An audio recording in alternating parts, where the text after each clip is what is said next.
बिस्मिल्लाहिर्रहमानिर्रहीम। अस्सलाम वालेकुम। आयशा गुलालई ने मौलाना फजलुर रहमान के हाथों की तितलियां उड़ाकर रख दी हैं। मैं सरबकफ हूँ, लड़ा दे किसी बला से मुझे। आराम से सोशल मीडिया पे देखिए, टीवी पे देखिए, पॉपकॉर्न फांकते रहिए और इसको एंजॉय कीजिए जिस तरह की ये लड़ाई हो रही है। और अगर आपने मौलाना फजलुर रहमान, आयशा गुलालई और ताहिर अशरफी के दरमियान जंग पर होने वाले तबसरे नहीं देखे तो यकीन जाने आपने अभी तक कुछ भी नहीं देखा। Whoa, did you see that? PDM में ऐसी लड़ाई, तौबा तौबा। पीडीएम में लड़ाई हो गई है क्या? तबसरों से पहले लड़ाई की शिद्दत देखें। आपने दुनिया में तोपों, टैंकों और बारूद की बहुत सी जंगें देखी होंगी, लेकिन लफ्जों और बयानात के साथ लड़ी जाने वाली ऐसी खतरनाक और असाब शिकन जंग दुनिया में पहले कहीं नहीं देखी गई, जिसमें ममनुआ मवाद के साथ दोनों तरफ से इतने पुराने जंगज़दा और एक्सपायर्ड हथियार इस्तेमाल किए गए कि तौबा तौबा तौबा तौबा तौबा तौबा। सितम ज़रीफी देखिए कि ये सब कुछ किसी एयर डिफेंस सिस्टम के बगैर हो रहा था, यानी दोनों तरफ के बयानात सीधे हदफ पर जाकर लग रहे थे। हालात इस कदर कशीदा हैं कि इतलात के मुताबिक ताहिर अशरफी ने शरीफ बरादरान से मुतालबा कर दिया है कि स्टेनलेस स्टील आयरन डोम को फौरी तौर पर एक्टिव किया जाए ताकि मुखालफिन के लफ्जी हमलों को हवा में ही रोका जा सके। लेकिन डिफेंस सिस्टम की बैटरी में तकनीकी खराबियों की इतलात हैं। याद रहे, इस दंगल का बाकायदा आगाज फजलुर रहमान की तरफ से दागे गए मुतनाज़ा गलत बयानात से हुआ, जबकि दूसरी तरफ से भी फौरन ही जवाबी कार्रवाई करते हुए फ्रंट लाइन पर चौहान, ताहिर अशरफी और आयशा गुलालई को लॉन्च कर दिया गया। आयशा गुलालई ने मैदान में आते ही मौलाना पर गैर फितरी सरगर्मियों के ऐसे संगीन और गंदे इल्जामात लगाए कि तौबा तौबा तौबा तौबा तौबा तौबा। इल्जाम क्या थे? किसी तंज़ो मज़ाह के फैमिली चैनल पर ये इल्जाम दोहराना नामुमकिन है, लेकिन आप शिद्दत को देखें कि सिर्फ एक इल्जाम ने फजलुर रहमान की शैतानी मुस्कुराहट, हाथों की तितलियां उड़ाकर जमीन को तांबे की तरह सुर्ख कर दिया। कहाँ ये तितलियां, जिन लोगों की एड़ियां उनके गालों से ज्यादा नरम हो।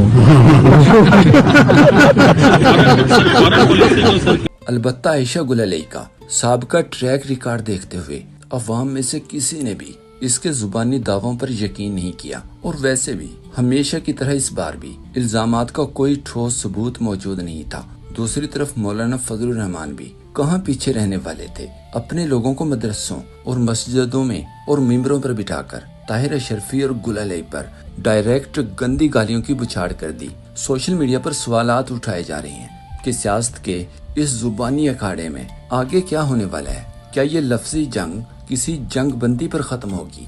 इस पूरी सूरत हाल में पॉपकॉर्न लीजिए, बड़ा वाला उसका पैक, और लेकर बैठकर आराम से सोशल मीडिया पे देखिए, टीवी पे देखिए, पॉपकॉर्न फांकते रहिए और इसको एंजॉय कीजिए जिस तरह की ये लड़ाई हो रही है। मुर्गी फरोश पे टैक्स, मछली वाले पे टैक्स, टॉयलेट पे टैक्स, गोबर पे टैक्स, घर के कचरे पे टैक्स, हर जगह उसको नोच रहे हैं।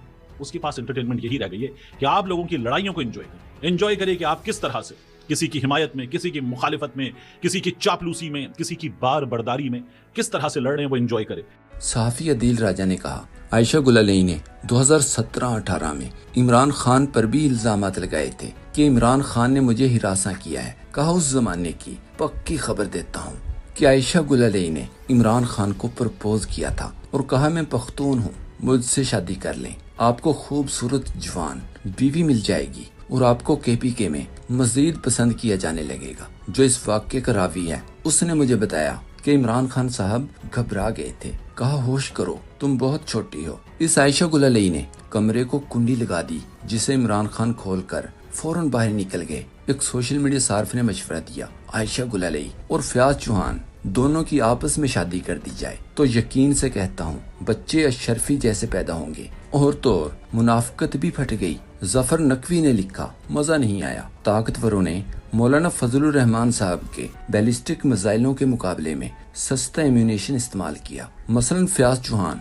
और आयशा गुलालई इम्पैक्ट क्रिएट नहीं कर सके। अहमद हसन ने ट्वीट किया, फयाजुल हसन चौहान और आयशा गुलालई के बाद याद रखें पटारी में अभी आबद शेर अली भी पड़ा है। जीशान ने कहा, फजलुर रहमान के लोगों की दिल आजारी हुई है। मौलाना फजलुर रहमान की पार्टी को चाहिए आयशा गुलालई के खिलाफ केस करे और भरपूर जवाब दिया जाए। फरियाल गुलाबासी ने कहा, मौलाना को भी आज जरूर समझ आ गई होगी कि इद्दत में निकाह केस किस कदर घटिया था। इस पर खामोशी इससे भी ज्यादा घटिया थी। बारी बारी सबकी बारी। वसीम अकरम ने ट्वीट किया, डीजली कहते थे इस औरत ने जो इल्जाम इमरान खान पर लगाए वो सच थे। डीजलियों का अब क्या ख्याल है। नौशी गिलानी ने लिखा, मौलाना फजलुर रहमान और आयशा गुलाली एक ही सिक्के के दो रुख हैं। सहाफी सहरी शमान ने ट्वीट किया, मौलाना फजलुर रहमान ने इंतहाई सख्त बयान दिया, बल्कि बकौल सरकार मौलाना ने नाकाबिले माफी तौहीन की, लेकिन स्वाय मजम्मतों के कुछ भी नहीं हुआ। नौरीन न्याजी का 2 माह पुराना इंटरव्यू